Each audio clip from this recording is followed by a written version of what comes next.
This is a HeadGum podcast.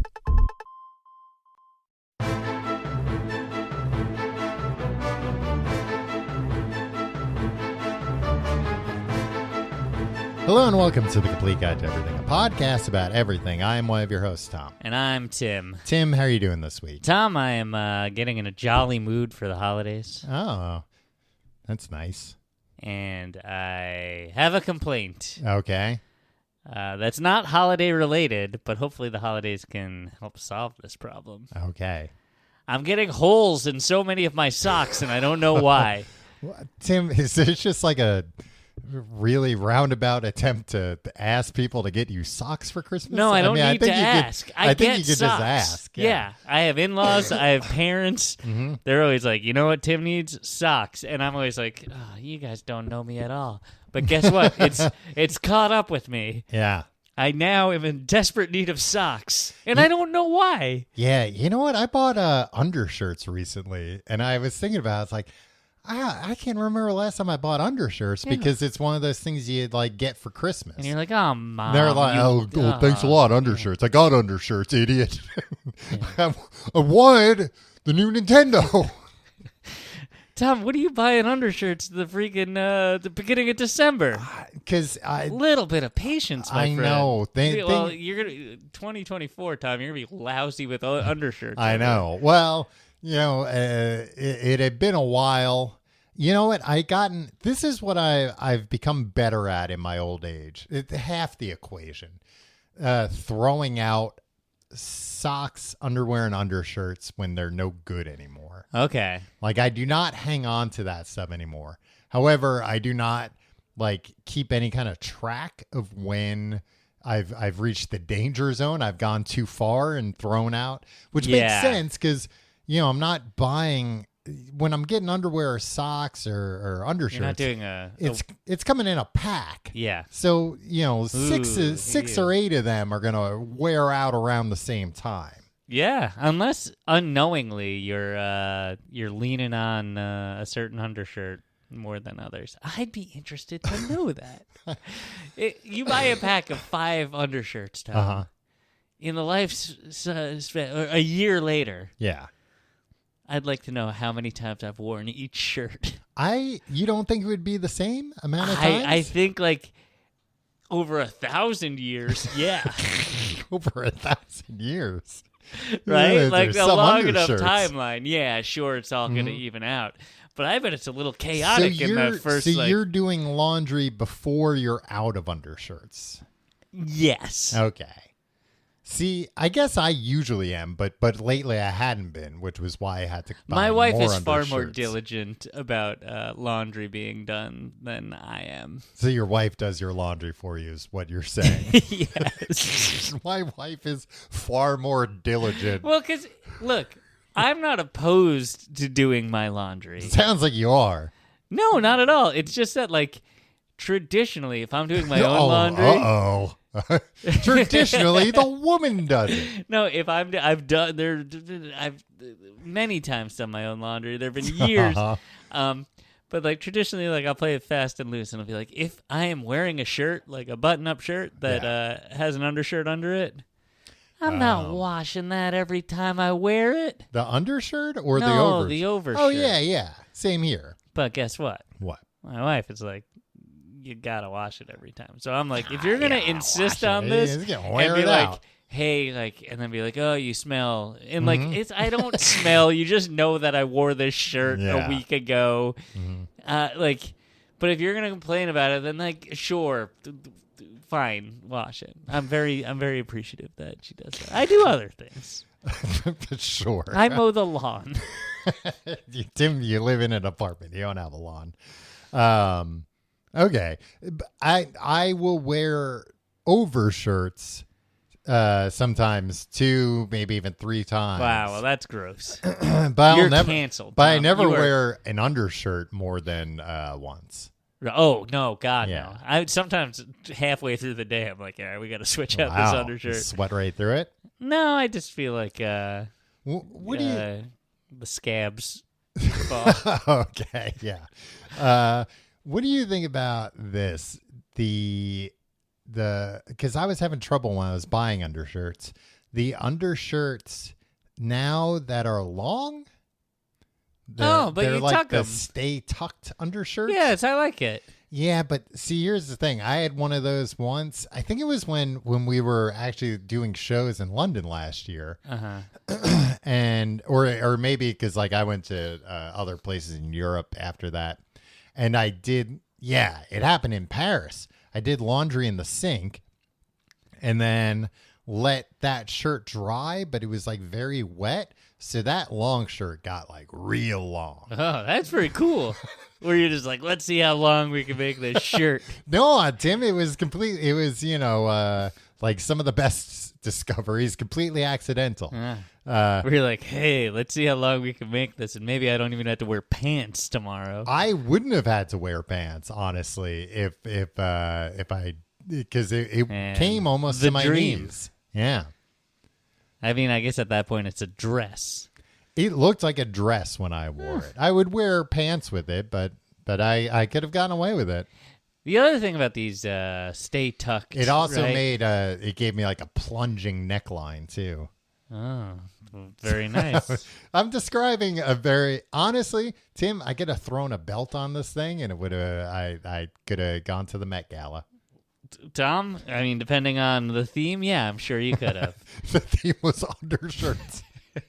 Old undershirts. Old undershirts on like schlumpy guys who aren't famous. Yeah. That's the theme next year. Worn out undershirts. Yeah. Look, I think those extra long undershirts are also like for guys like you and I. Look, we're not in the best shape. Yeah. But like, I also think they're built for like some like real beer bellies that like wear not I could super. So it's like, yeah, stay tucked because like it's like normal your undershirts kind belly's gonna take it 2 feet out of the way. Yeah, exactly. So at some point, I think like on guys without a big basketball style beer belly, it might be a little too long. Like I think we can admit that. Yeah, well, like I said, Tim, it looked like a dress. I don't like those undershirts. Yeah, well, don't buy them. I don't tuck in. No, and I didn't. I think these were gift undershirts, and I think I'm rid of them. I think they all got to just being too long. And Tim, this is how long they were. This is what would happen frequently. I would go to use the bathroom. No, you poop on it? No, I would just unzip my fly. And there's undershirt blocking what I need to do. Like the exit of the fly. Yeah. Wow. Where I go to reach in, I'm like, what the hell is this? There's no fly here for my underwear. This is a goddamn undershirt. Unbelievable.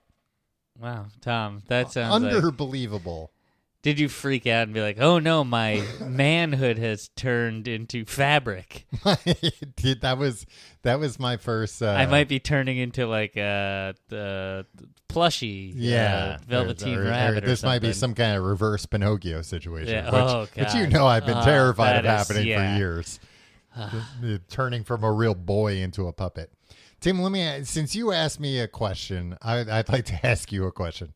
I almost like text you in the middle of the night the other night because I was thinking about this. Yeah, feel free, Tom, by the way. Don't feel like you can't text me. No, anytime. that was like, I'm going to save it for the podcast. I'm going to ask now so I don't forget about it. So I don't know if you remember, but like years ago, or maybe last week, who knows, I had asked you, I was like, Tim, what would you say if I came to you and I was like, Tim, I'm being 100% serious. Like I'm from the future. I'm stuck in a time loop, something like that. And I asked if you would believe me or not. And you said you would. I did? Yeah. When or was maybe it? it was, I said like, if I told you I saw like a UFO really up close. Okay. So one of these things I asked you. Okay. I have a hypothetical situation for you. So you know about the I'd like to amend my answer or maybe clarify.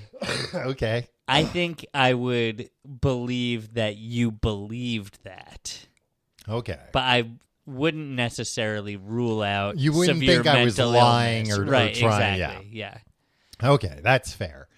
Let me ask you this. So you know about like the Mandela effect? Yeah, I know about the Mandela effect. And people always say like, oh, things used to be this way and now they're this way. Yeah. And like most of the time it's like you misremembered something and you just can't admit that you were wrong. The fact that it's called the Mandela effect is because when Mandela died, a lot of people said, I could have sworn Nelson Mandela died in the 90s when he was in jail. I remember. And nobody who said this was like, and I run the Nelson Mandela Institute. Like it's people that vaguely remember these things. But let me ask you this, Tim. If you woke up tomorrow and it turned out that everybody told you that Chris Rock had never been slapped by Will Smith during the Oscars, what would you do? Honestly, Tom, I'm glad we're talking about the slap again. Also, 2.5 years later, this is what the world needs.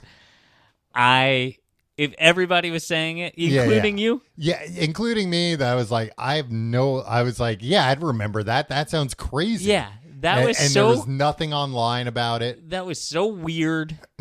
I would be like, yup, that was like that was a hallucination or a dream really? or something. I wouldn't be like, oh yeah, no, that you wouldn't be so this sure. This is why I was so fascinated by the slap because it was so like that like everything down to like the sound that the slap made sounded like a freaking cartoon sound effect. Right? Whereas like when you were watching it, you were like, well, everybody thought it was a skit. Yeah, and then I was like, they actually pulled off like the sound work at a live event like really well, like the sound effects. Yeah, usually it's like delayed. Yeah, and like it was just so bizarre. Like that was the thing that was so fascinating to me. Where it's like this felt like a weird dream that you had, like something like that happens, right? Like, but 2.5 years later, you would be okay with like, I guess that much to your point earlier when you're like, I asked you a question a couple of years ago, or maybe it was last week. Like, I don't know. Like, if you told me the slap happened 3 weeks ago, I'd be like, oh, yeah, maybe. I don't know. Time doesn't mean anything. You know what I mean? Like, it's like, I've lived in a post-slap world for a couple of years, but like, if you told me tomorrow it never happened, go back. I would. I don't. Now, what if, second hypothetical, what if you woke up tomorrow and everybody else had experienced Chris Rock slapping Will Smith on stage? How would you react to like seeing that clip and hearing everybody talk about it? Wait, would I see the clip? You would see the clip. I'd like to see that. So you would see, like, it would still have been a big deal, but you would have been from like another universe where it happened the other way, and you would you think I accidentally popped in the wrong universe, or would you think, see, I can't believe like I got and this first wrong? Of all, this is what you were going to text me in the middle of the night about. Yeah, are you taking back your invitation to text please. you? Yeah. We have to. We're in desperate need to like film minutes on this podcast, and still I'm like, this is how we're doing it. This is a question you asked me. Yeah, Tom, I don't think like you, where it's like I entertain the fact the possibility, idea of like maybe I popped into the wrong universe. Like, right. I think I would kind of be like, I must have been wrong, or also like maybe I should go see. Well, maybe I'm having some sort of psychotic break. That was my other question. At what point would you think, oh, there's something wrong with my brain? Well, this is the Mandela effect thing, right? Where it's like I think I would be like, this is my own like I'm fallible. Mm-hmm. Right? And like I think a lot of the Mandela effect folks are just like, nope. Yeah. My memory, I'm the smartest man who ever lived. Right. Of course my memory is perfect. But you're a proud sheep who will just believe whatever you're told. If every piece of evidence in reality is telling me I'm wrong, in the case of the slap, in the case of Chris Rock slapping Will Smith, Uh-huh. I think I would seek medical attention that like, oh, is Somehow there I got something this like my brain switched. like let's take some X-rays, right, or like a CAT scan, or whatever. Yeah. Like, but like. I don't think it's a sheep. I'm sheeple because I take a look at all of the verified evidence and it doesn't agree with what I thought. What if this were the case, but I told you, no, I remember it that way too, Tim. Well, Tom, it's Tim and Tom against the world. Against the new world that we're in, Then which is not ours. You would be able to convince me that, like, okay, now we got to fight our way out of this dimension would I then or whatever. be able to convince you to help me make a machine to get us back to our home universe? I think at that point, like, I would defer to you if you're like, oh, we got to, like, I don't know, like, go kill these specific people. I'd be like, well, that's what we got to do. Yeah, I guess what I'm saying is I can be very easily manipulated. That's what it seems like. You're like, I mean, I guess I just accept it unless you told me we have to kill people to make it right. I would do it. In No which question case, that. then I'd do that. One thing that I wanted to say, Tom, though. Mm-hmm. When I get a hole in my sock, it sucks because like I'm very diligent about like you are now, like chucking it. Mm-hmm. Doesn't it just hurt to be like, well, I gotta throw out the sock that doesn't have a hole in it too? Usually, because I'm not buying packs of identical socks. You know, like, really? All of my socks. You buy them one at a time. No, I buy them two at a time. But like, I don't have like 5 pairs of socks that are the same that I can interchange. Well, that's why you should get 5 pairs of socks, Tim. You only have to throw out one. Yeah. Should we talk about Christmas songs? Yeah, let's talk about Christmas songs, Tim. It is the holiday season after all. You gonna try to get me to kill people again? You were the one who I just talked about making a machine. And you jumped to like, yeah, if we have to kill people, then fine. What would we need for the machine? You know, I don't know. It would probably hurt us. Like some kind of, we'd have to like recreate the large hard-on collider. Yeah. In I don't know, a parking lot or something. Yeah. That's the kind of I just don't know machine how I'm I could be imagining. helpful in that process. But killing people. Well, that like at least that's like. But I don't you know. tell me the scientist We're or in a- politician I need to kill. Yeah. Do you think that, and this is probably a road that we don't get, do you think there's anybody listening to the show that we could activate? Through what? Through like a series of code words? Yeah. I don't think code word activation is a real thing. I think that's just a movie thing. Okay. It'd be awesome. I mean, it wouldn't be awesome. I guess it would be terrifying if somebody could just recite a bunch of seemingly random words and turn you into Sirhan or whatever. Yeah. Okay. There's Christmas songs. Happy holidays, Tom. Hey, happy holidays. Christmas songs. Tom, just real quick. Yeah. Are you into Christmas music? You know what? I was thinking, I feel like this year I'm not. Oh, really? Yeah. Whew. Beginning week before Thanksgiving. Tom. Mm-hmm. My home has just been Christmas music. Like, I play music at all times, and it's all Christmas playlists. Even when you guys are asleep? Yeah. Wow. We don't sleep. We just stay up. I listen. keep my wife and toddler son up to listen to, everything. Well, to listen to mean, All I Want for Christmas Is You. Are you afraid if you fall asleep you'll wake up in the wrong universe? I am now. Yeah, we just watch The Slap on a loop, so I know that That it is happened. grounded in the correct reality. That's the other thing. Like sometimes people in these like Mandela effect, they'll produce things that they refer to as artifacts that like didn't change. Right. So they'll have like a tape that is like, look, it says Berenstain Bears or Berenstein Bears. I forget which ones. Or like, look, I found an old T-shirt, Fruit of the Loom T-shirt, and it's got the cornucopia. Yeah. The cornucopia thing's nuts. Yeah. Because everybody remembers that. Yeah. Yeah. But it's also like a small enough detail that it's like, I mean, I guess I never really paid that much attention to it. So there's no cornucopia. And there's never been. Has there been any kind of, like, in a commercial or something? Nope. Nothing. Are like we sure that. about that? Yes. Like Fruit of the Loom we're gonna have to kill people. Well, no two ways Just about tell me. it. Write in. Tell me who I need to go after to make this right. to make the world make sense again. To bring the cornucopia back on Fruit of the Loom underwear. I guess we brought it all the way around, talking about underwear and socks and undershirts. I mean, we've got 3/4 of the show left to go. So. Tom, what's the best Christmas song? I don't. I've been getting real into late. You know what Christmas music I've liked lately is like Josh Groban. No, like classical music. Nutcracker. Do you walk around going? Dun, dun, dun, dun, dun.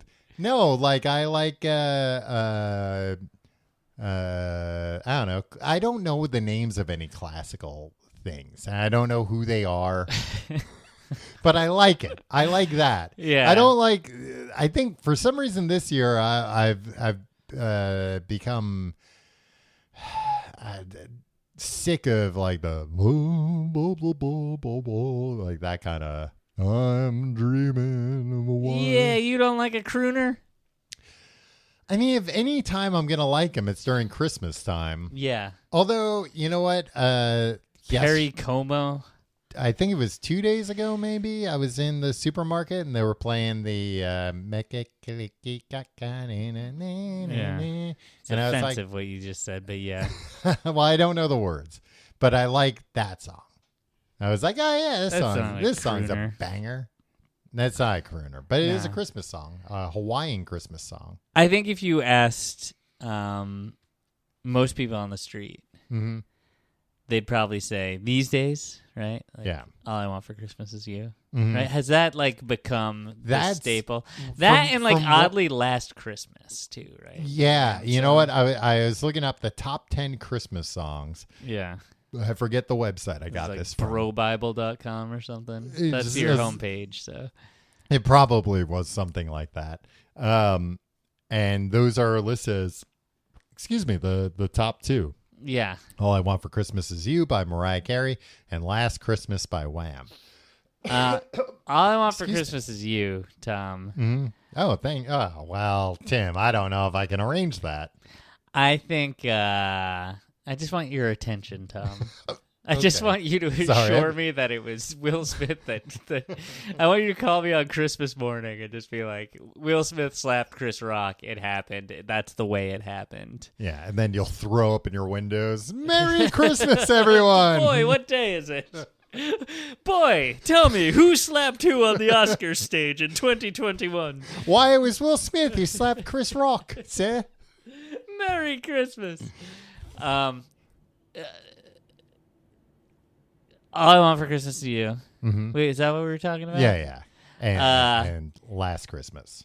Has that fantastic song, best song, has that reached for you like the saturation point where it's like, for me, I'm just like, I know it's a great song. Mm-hmm. And I know like we lived through when it was like a pop hit. Right, when it and then came like out. we were like alternative rock kids, so we're like Mariah Carey stinks or whatever. Mm-hmm. And then like it came around, it's like, you know, that song's actually really good, right? Like, and now it's to the point where it's like Hey Jude or something, where it's like, I'm sure it's a good song, but I don't know. But I like, just can't hear it's it like, anymore. Yeah, it's just I know every single nook and cranny of that song. It's like, right. I can't. There's no need for me to listen to this again. There's nothing I can. I'm dead to it. Yeah, I don't even. I don't notice it when I hear it anymore. And I guess that's like kind of a unique thing about a song you hear repeatedly, but not of your own volition, not of your own doing. Yeah. Which is like, I don't know. I've been because it's the holidays, like in my car on long drives more often, and listen to like sometimes I'll put on, my music, but then it always feels like now I can like skip music. So now I'm like kind of, what do I want to listen to? Oh, God. So a lot of times I'll just put on the radio. Yeah. And have somebody else make that choice for you. Exactly. And a lot of times the only like station that I can just reliably find is Z100. Hell yeah. And they play the 6 same songs over and over. Yeah. Are they still playing Rhythm as a Dancer? They're not playing Rhythm as a Dancer anymore. The last time I was in Z100 was 1992. They're playing that Miley Cyrus song where she talks about when she was young. Okay. They're playing Olivia Rodrigo, Vampire. That's a good song, Tom. It is a good song. Tom, Mm-hmm. Olivia Rodrigo did a Tiny Desk concert for NPR. Oh, okay. And she did a really good version of Vampire. And I watched it twice in a row, and I almost cried the second time. Wow. She was on SNL last weekend. Did you see that? Yeah. And she just played that on the piano. Yeah. It was pretty good. Seems like a real theater kid. Yeah. Yeah. I mean, honestly, like, is this a thing that singers do now? Like, they have like the Jodie Foster in Silence of the Lambs accent when they sing. Where it's kind of like this. They sing like this. Vampire. No, I don't think so. Is that what's in vogue for boy, the I don't know, Tim. Gen I mean, Z maybe I'm just out of touch, and that is. I think the songs are nice, and she seems like a nice young lady. But like, I'm just like, when you talk, you're not like this. I don't think she sings like that either. I think she enunciates pretty well while she's singing. I don't know. I'll have to listen to it again with the idea of Jodie Foster's Clarice from Silence of the Lambs in my mind. Yeah, just I urge you to listen to all music through that lens. Well, that's like I remember the time you told me that the guy from Modest Mouse has a lisp. And I'd never heard it before. And then once you told me, it was like, oh, how did I not hear this? Like, holy cow. Yeah, it's very prominent. Yeah. So, maybe now I won't be able to not hear Jodie Foster. Yeah. When I... Which I think it might enhance the experience, to be honest. If I'm John Hinckley.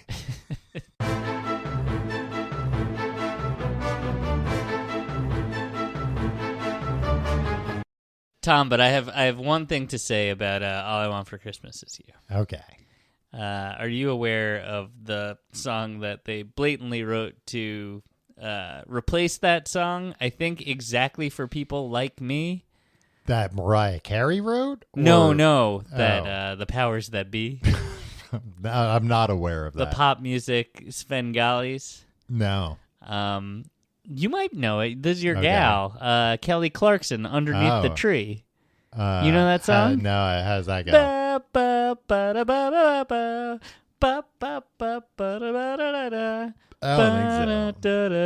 so. It's produced exactly like it sounds just like All I Want for Christmas Is You, except it's like it's new and fresh. It's got that Kelly Clarkson sound, and to me, I'm just like, hey, this is pretty much All I Want for Christmas Is You, but like it's new to my ear in certain ways where it's like I see. I'm not like completely numb to it. So it's a new song? It's like or newish. Past few years. It's newish. Oh, Jesus Christ. It came out in 2013. But yeah, I think it came out last year. I'm not look, it takes a good 10 years for the songs to get there. I mean, I think to become a standard, it probably takes a decade. Yeah. So yeah. It's entered the pantheon. It's very funny. It's hard to get into the pantheon too, and I think that's true. The fact that you haven't heard it, I probably have, and I just don't Yeah. recognize it based on your... No, it was a fantastic rendition. No, it's exactly what it sounds like. Yeah. I also think it's funny that you always claim that I'm real into Kelly Clarkson. You are. I'm not, but I was literally thinking this morning, like, You know who I kind of like is Kelly Clarkson. You love Kelly Clarkson. Have you ever owned a Kelly Clarkson album? No. No. No. I mean, I really Did you liked cry when she sang A Moment Like This on American Idol? In no. 2002? I mean, I remember really liking Since You've Been Gone. I thought that was like a really good pop song. And I like the cover she did of on Kellyoke on her TV show. The Radiohead cover she's done. She did Exit Music. Yeah. Yeah. We hope that you choke. That's Kelly Clarkson's message to her audience. Hey, she's cool. I mean, anytime I've caught part of her show, it always seems like a nice time, like a fun time for everybody. Yeah. She seems like a good daytime talk show host. Okay, we're a pro Kelly Clarkson podcast. Tom, wait until you hear Underneath the Tree. Okay. You're gonna flip. Maybe I'll go out and buy it. I think you should. Okay. It is on her 2013 album Wrapped in Red. So like a Christmas album. Yeah. What? Co-written with Greg Kirsten. Pop. Where do I know him from? He does a lot. He does he's Dave Grohl's right-hand man now on all the new Foo Fighters stuff. No, never mind. Tom. Kelly Clarkson and Foo Fighters. You're two guys. Yeah, I'm just praying that they get together and make an album. Yeah. What do you think is like the thought process when a artist decides, like, you know what, this is the year I'm going to make a Christmas album? Cash grab. No, but it has to be thought about ahead of time. You can't be like, oh, well, I should record a Christmas album. It's not going to be out that year then. Friends of the show, Tom, the Gregory brothers. Yeah, they have a Christmas album. They have a fantastic Christmas album. And you think that's a cash grab? You think it's just a soulless? Oh yeah, of course. And they told me it's no. They like that is like literally last year. Yeah, I think the only music played in my home. It's all you need. It was a little bit too much. But like it's great. Tom, it's great. Have you listened to this thing? Yes. But like I remember when they were like recording it and I was like, guys, it's March. You are missing the boat on this. Yeah. You are months too late. And then I remember they pulled me aside and they were like, listen, asshole, guess what? It takes a little while. Every December is Christmas. Yeah. So like, yeah, you might think we're late. We're bigger picture thinkers. We're early. Yeah, early. We're not doing it for last Christmas. We're doing it for the one coming up. Or maybe even the one after that. Yeah.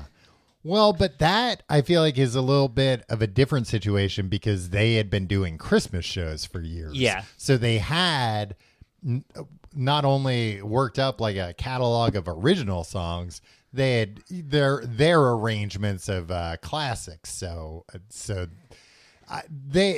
I get how they got there, but I'm saying like somebody like Kelly Clarkson, at what point is there like I've put out like 6 albums now because isn't there like a rule about like how many albums before you do a greatest hits and then a double live album? I mean, like a general laws, Tom. Not laws, but I feel like there's like a general best practices. Yeah, like your 5th album, you can put out a greatest hits. I think it's the same thing as when a celebrity writes a children's book. It's like, will somebody walk into a store and be like, oh, there's 10 million children's books here, right, and I need to buy something for my nephew. But this one's written by Dean Cain. Yeah. Or this one's written by Kevin Sorbo, right? And like, these are values that I want to instill in my I want my son to grow up nephew. like Hercules and Superman.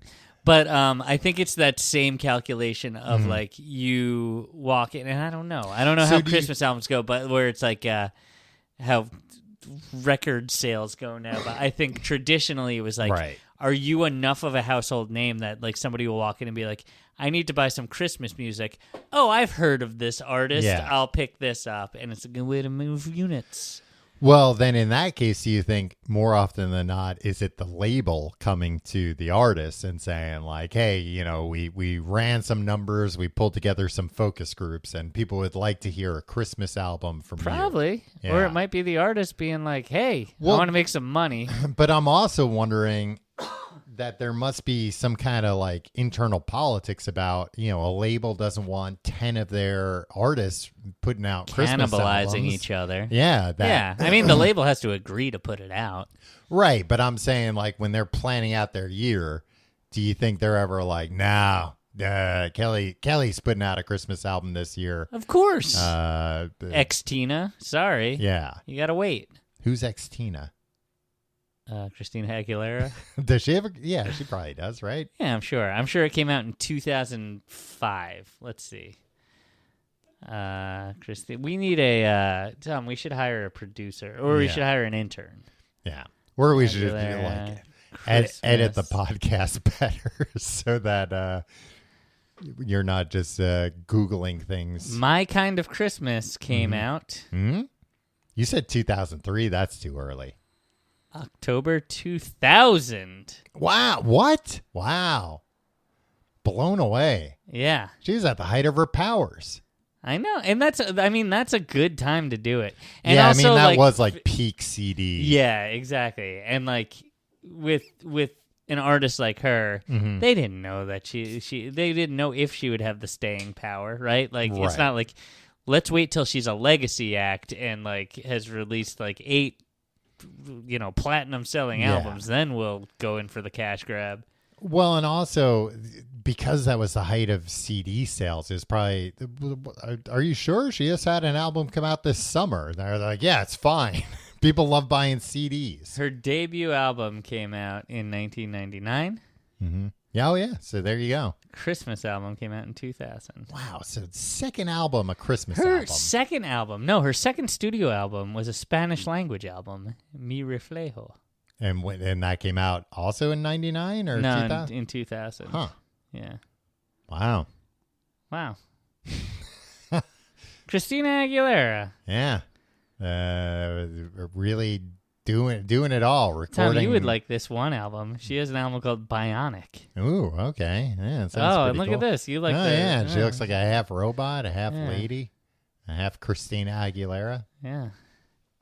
You think that album has like a lot of like machine noises and beeps and boops? I would stuff? think so. Yeah, like, Bionic.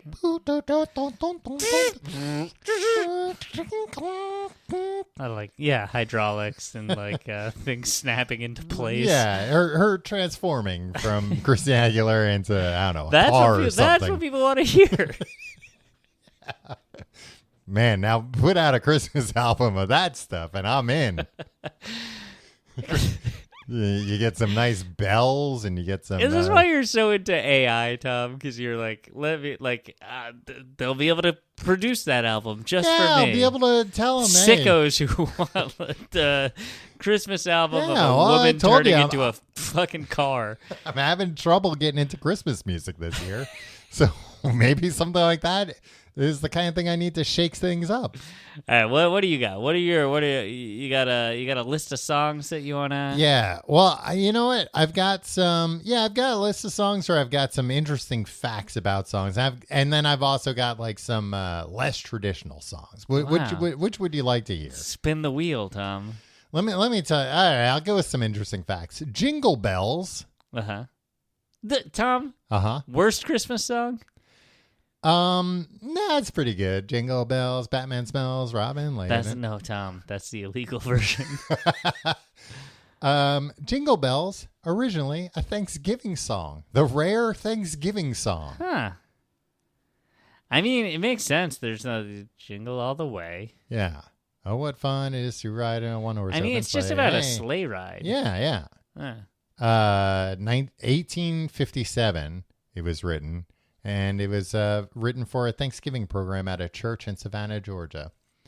You don't hear, and maybe that was it. That like the first and only Thanksgiving banger somebody wrote. It got turned into a Christmas song, so everybody was like, why even bother? Yeah, that's not where the money is. People aren't out buying Thanksgiving albums; they're buying Christmas albums. Could be though. White Christmas is the best-selling The Turkey Twist. single ever. What is? White Christmas, Bing White Crosby. Christmas. That stinks. What do you mean that sings? Oh, boo, boo, boo, boo, boo. You said you like crooners. Yeah, look, I like them at Christmas time. I like the other version of it. Who does the one in Home Alone that goes doop doop doop doop doop doop doop? Some dope. Oh, yeah. That's the one. That's not Bing Crosby doing that one too. No. I think that's Bing Crosby. Really? I don't. He's like, oh, I'm gonna join up with a bunch of doofuses, some deep voice doofuses. Well, speaking of Jingle Bells, Tim, the first song broadcast from space. I'm not interested in them doing stuff. Remember when that one guy was like, "Hey, I'm gonna play Space Oddity in space." Oh yeah. The astronaut. Yeah, the twin. It was like, is he the twin? Yeah, he was one of the twins. And it's just like, okay, yeah, you're that guy at the party that's like, hey, I know some chords on the acoustic guitar. And it's like, oh, great. It cost the government $5 million to get that guitar up there into that space station. Imagine you're from another country at the International Space Station. Mm-hmm. I guess, what is it? It's us in Russia? Is that it? No, there are other. Yeah. They no other country. Well, I think now China has the ability to launch people into space, but other people hitch rides on the U.S. and Russia's. So, they imagine you're going up there. They're Italian astronauts. Okay, you're an Italian guy, and you're like, it's kind of like going to, freshman year of college, right? Yeah. And you're like, oh, who's going to be on the ISS with me, right? And then this guy, he's like, I brought an acoustic guitar, and a guy comes through with an acoustic and guitar. you're like, fuck. And he's like, I know 4 chords, and I'll sing a David Bowie song. Yeah. And guess what? Since we're in fucking space, anywhere I play this, you're gonna hear it. Yeah. Oh God. But do you think he brought replacement strings? Probably not. He probably had to be real careful when he was tuning that thing. Yeah, because it would take a while to get some new strings up there. Yeah. I don't know. I forget. There's numbers about how much it costs to put 1 pound of anything into space, and it's insane. So they really do. I think astronauts are given you're allowed to bring this many pounds of things. Right. And that's this guy was like, all right, no, leave some of my oxygen tanks. Oh, I got to bring my acoustic guitar. You don't have to bring your own oxygen tanks to space. What? You'd show up the first day at the ISS. Don't worry, fellas. I brought my own oxygen. Yeah, in case you want to take a stroll, a spacewalk. Rudolph the Red-Nosed Reindeer started as a store promotion. I believe that. Everything about Christmas started as a store promotion. For Montgomery Ward. All right. You know what, Tim? These interesting facts I have about these songs aren't that interesting. Yeah. Let's get into... Take that brobible.com. And all the top Christmas songs. I'll run through them, see if you got anything else to say about them. Jingle Bell Rock by Bobby Helms. That song doesn't rock. No. But... Jingle bell, jingle bell, jingle bell rock. It's half the speed. It swings, maybe. Yeah, it swings, baby. But it certainly does not rock. Hey, that song's so money. Doesn't even know it. White Christmas by Bing Crosby, which we talked about. Santa Claus is coming to town. When I was a kid, I thought his name was Bring Crosby. No, I thought it was Bring Cosby. See, you put the R in the wrong place. Yeah. Okay. And you're always holding up a sign that says "Bring Cosby back." Right, and you're outside NBC headquarters. You're always trying to bring Cosby's records over here and play them. Yeah, no, this one's very funny. Santa Claus is coming to town. Santa Claus is coming to town. Okay, so is that how that song always was? But Or in the original version, was it, you better not go, Santa Claus is coming to town, right? Yeah, I feel like the pop music people got to it and were like, no, we got to go. Yeah, let's jazz it up. Santa Claus, you know, like, hey, hit them with a zing in there. Yeah, so da da da da da da da da. What is this? Bring Cosby. Silent Night. You know what? When you're a kid, when you're young, you like Silent Night. Because it's different than, you're like, whoa, this one's like a serious one. Yeah, and it's beautiful when it goes, sleep in heavenly peace, right? Mm-hmm. But then you get a little older, you hear Oh Holy Night, and you're like, oh, this is the better quiet song about the night, because then you go,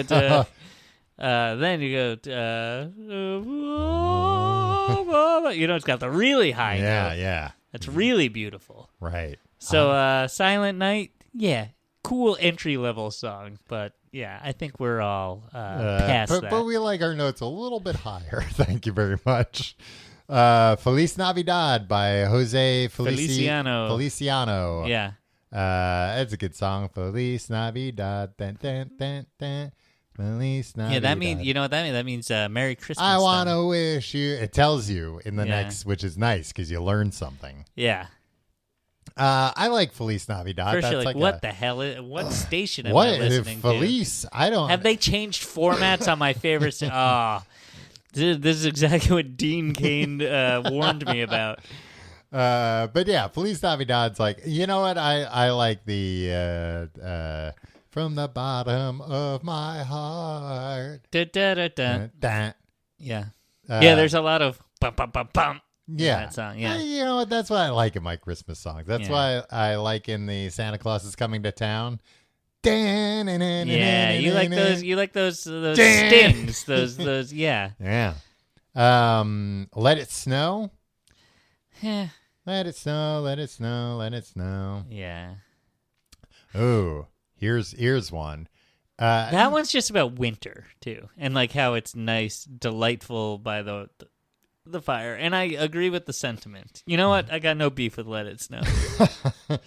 Well, and that's another one where there's different versions where there's like a, like a upbeat and then a the crooners are gonna croon, my friend. Take it up with Seth MacFarlane, Tom, if you don't like it. He's the head of the crooning society these days. Well, Tom, you know what's fucked up too about this? What? Not about crooners, but like it's fucked up. Like it doesn't snow anymore here. No.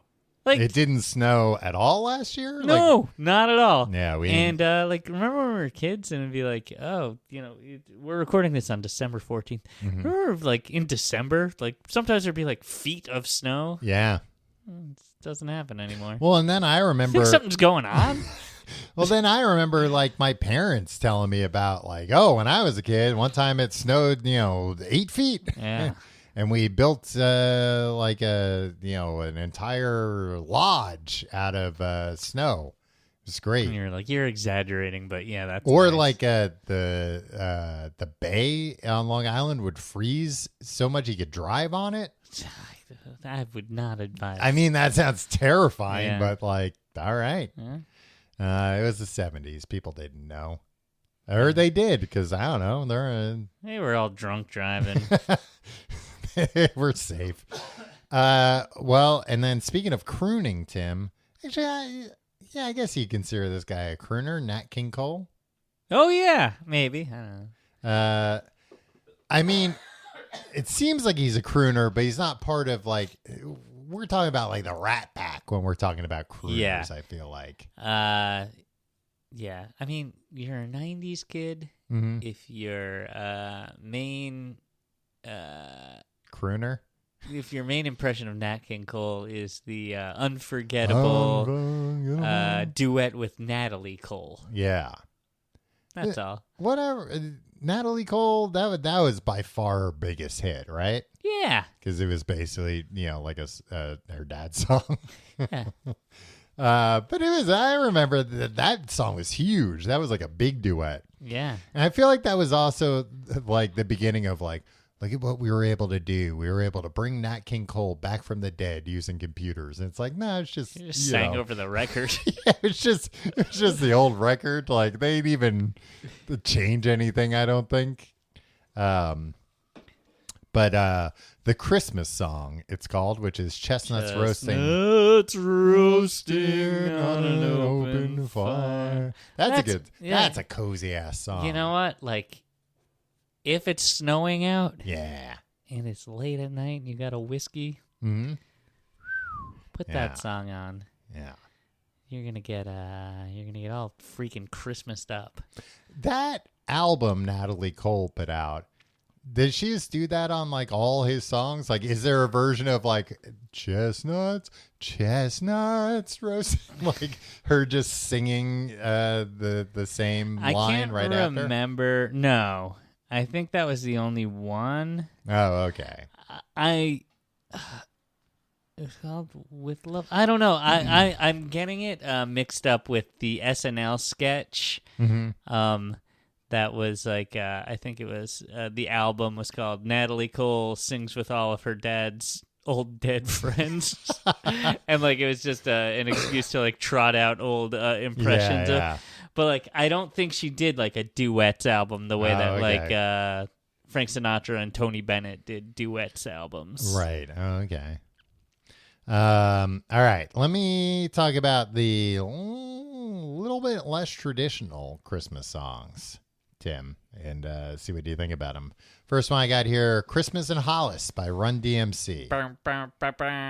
Yeah, that's it appeared first on A Very Special Christmas, Tom, that benefit seed album. Oh, from the okay. 80s. I feel like that's one you don't hear it like in department stores and stuff. It's I think you do nowadays. Yeah, I guess I don't go to department stores. I went to Macy's the other day. And were they playing Christmas in Hollis? Yeah. I feel like it's a big movie, like Christmas movies, and it's like we're going to cut to like the next day and we're going to show establishing shots of New York City at Christmas time in the morning. That's when you get the bam, bam, bam, bam. Yeah. It's a pretty good song. It makes you wonder, or it doesn't make you wonder, why there aren't more hip hop Christmas hits. Yeah. Fairy Tale of New York by the Pogues. The interesting man's favorite Christmas song. A Celtic punk song with a bittersweet narrative, considered a Christmas classic in the UK and Ireland. I know you hate this song. No, I actually... you hate people that like this song. I really like this song, so I don't really hate myself, Tom. And he just died. Yeah, he did. Shane McGowan. Yeah. No, I think, look, I don't like the kind of person who's like, Christmas songs, not really my cup of tea. Then takes a drag from a cigarette. But I suppose if I had to choose, Fairy Tale of New York is definitely number one in my book. You know, like those guys. Yeah. But like, it's a fantastic song. It's a lovely song. It's got a slur in it, but everybody's level-headed about it. I don't know it well enough to know. It's the F word slur. Okay. But it's like from character. Essentially like a bad character. Yeah, it's the same way that it's used in Money for Nothing. Right. Where it's like, no, that it doesn't reflect. He's not saying it. He's talking about some hillbilly saying it. Yeah. Father Christmas by the Kinks. Yeah.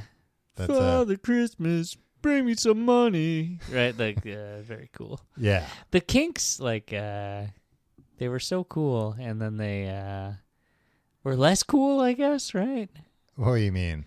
They're so cool in the 60s. Yeah. And I think, like, first half of the 70s. Mm-hmm. And they weren't as cool after that. Oh, okay. So you just said the same thing again. Yeah, I put a little bit more, I put dates to it. Yeah. Non-specific dates, yeah. Yeah, I don't know the Kinks that well, but yeah, I guess that's kind of my read on them too. That they had their time in the sun, and people still love stuff from that era. But yeah, people love the arena rock, like bombastic Kinks too. Not me though. No, I'm a bit of a more discerning music right. consumer. You like Fairy Tale of New York. 8 Days of Christmas by Destiny's Child. Do you know that one? I don't. Yeah, I don't know that one either. But Beyonce's on that. I would assume it's Destiny's Child, so she would have to be. I like Beyonce. Beyonce's cool. Wow, hot take, Tim. Yeah. You're talking about a lady who doesn't sound like Jodie Foster when she sings. No, she doesn't sound like Jodie Foster at all when she sings. She's great, sings. yeah. Don't Shoot Me Santa by The Killers. I don't know that one either. No, people love The Killers. People really do. Yeah. I don't know anything about them. I know. Everybody's like, oh, you know what the Millennium Anthem is? It's the Millennial Anthem is Mr. Brightside. Yeah. I don't think I've ever heard that song. You've heard it. But I agree with you. Like this, I'm sure I've heard it. Mm. This is if you were like if you put a gun to my head, you're like sing Mr. Brightside. I'd go, I'm Mr. Brightside. Yeah, Does that happen at some point? Yeah. Okay. I'm Mr. Brightside. See, I don't know that near part. You'd recognize it. I'd put it on here. And then he After says, this, we'll listen to Underneath the Tree. Coming out of my cage and I'm doing just fine. Gotta be down because I want it all. Something like that. Yeah, The Killer, interesting band. Like I get why they're popular, but but they're more popular than I understand, I think. Yeah. That's true. And like I don't fault them. I'm sure they're great. I mean, a lot of people whose opinions I really respect love The Killers. Yeah. But they're like slightly younger than me, so it's right. like but I can kind of respect your musical opinions, but I also think like if you were smart enough to be a little older, you wouldn't like them as much. Well, they're a Las Vegas band. Yeah, which is weird. The rare Las Vegas band. And I feel like that there's like something we're like too old of millennials to like be like, nah, cool band can't be from Las Vegas. Yeah. But hey, they got catchy songs and seems like people like them. I've never like heard anything bad about them, like any of them being like real dicks or anything like that. Yeah. Seems like they just kind of play their music. Brendan Flowers. Yeah. I think Brandon Flowers. Yeah. Flowers. It's a girl's last name. Well, what about this one, Tim? Speaking of girls, Oi to the World by No Doubt. Oh, wow. Yeah. Was that in their real ska punk phase? Well, yeah, a ska punk Christmas song originally by the Vandals. Oh, okay. And covered by No Doubt, I think on like maybe like a compilation or it was a B-side or something like that. Must Be Santa by Bob Dylan. Have you heard this, Tom? I mean, that came out in like 2010. He didn't write it, but Must Be Santa. Must be Santa. Yeah, but like, all right. What you're doing is like 80s Dylan. Uh-huh. This is, 2011 Dylan. Okay. Like, no, like there's too much tonality there, Tom. It's just yeah.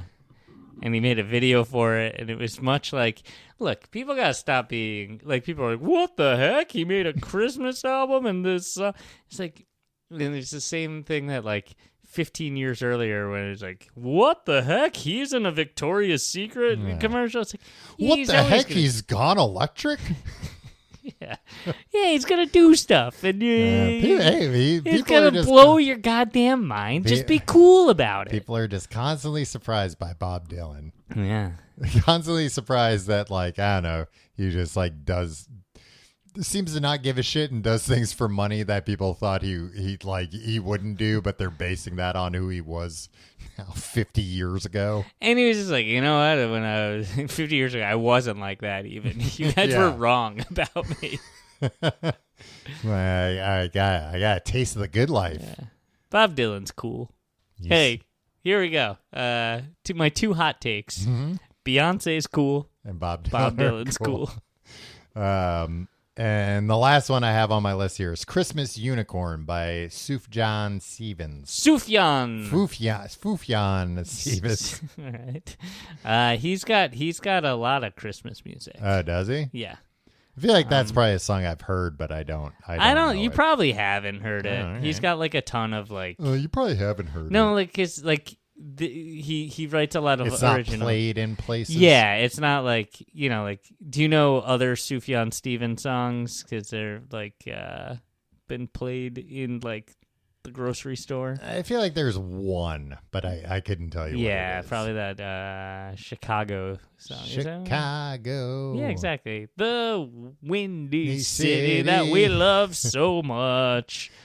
Yeah, I know that one. Tom. Mm-hmm. Here are some maligned songs that are unfairly maligned. Okay. Let me do the plugs, and then you can tell me the maligned fuck you. songs. I get to talk. The Waitresses. Oh, that was on my list, and I didn't know it, so I skipped it. Christmas rapping. Yeah. Merry Christmas. Merry Christmas. Oh, yeah. And then the saxophonists who recently passed away. Yeah, it's a good Christmas saxophone. Paul McCartney, Wonderful Christmas Time. Well, some people don't like that. They're wrong. The song rules. It entered the pantheon of Christmas music. Yeah. You can't do that if the song stinks. You can if you're Paul McCartney.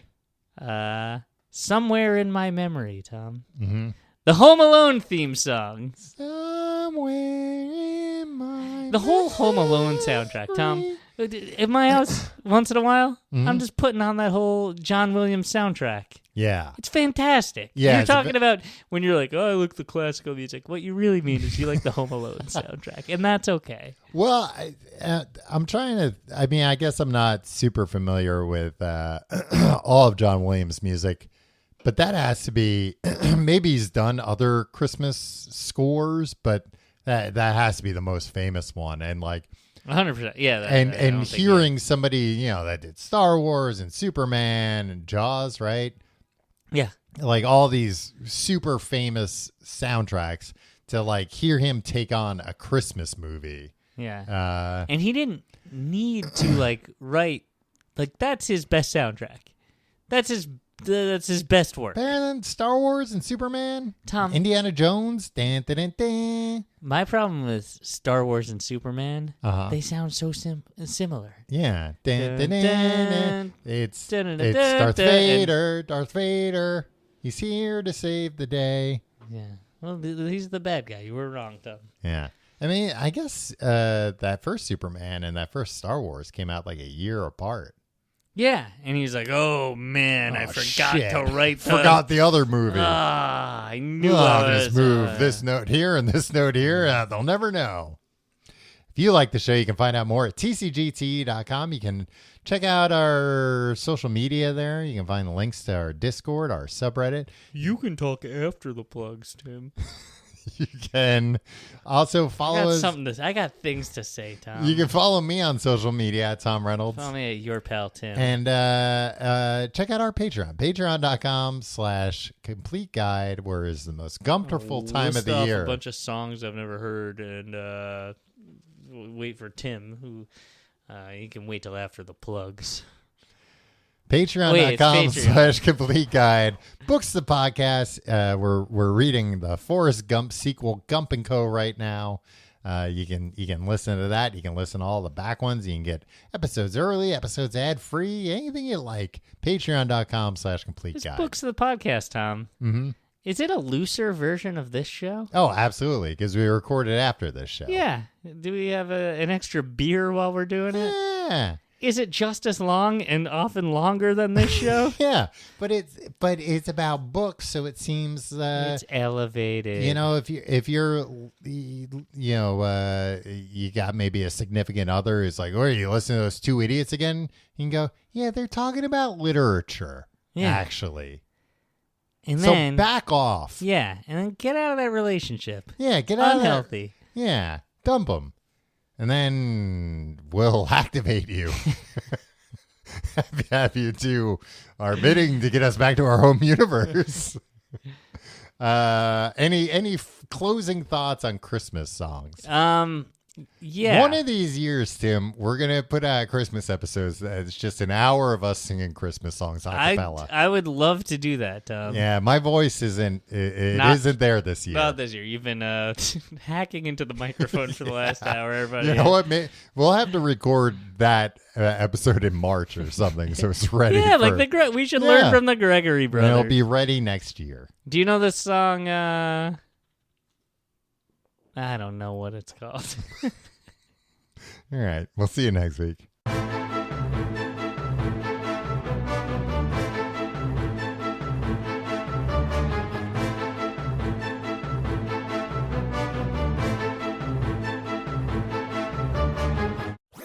That was a HeadGum podcast.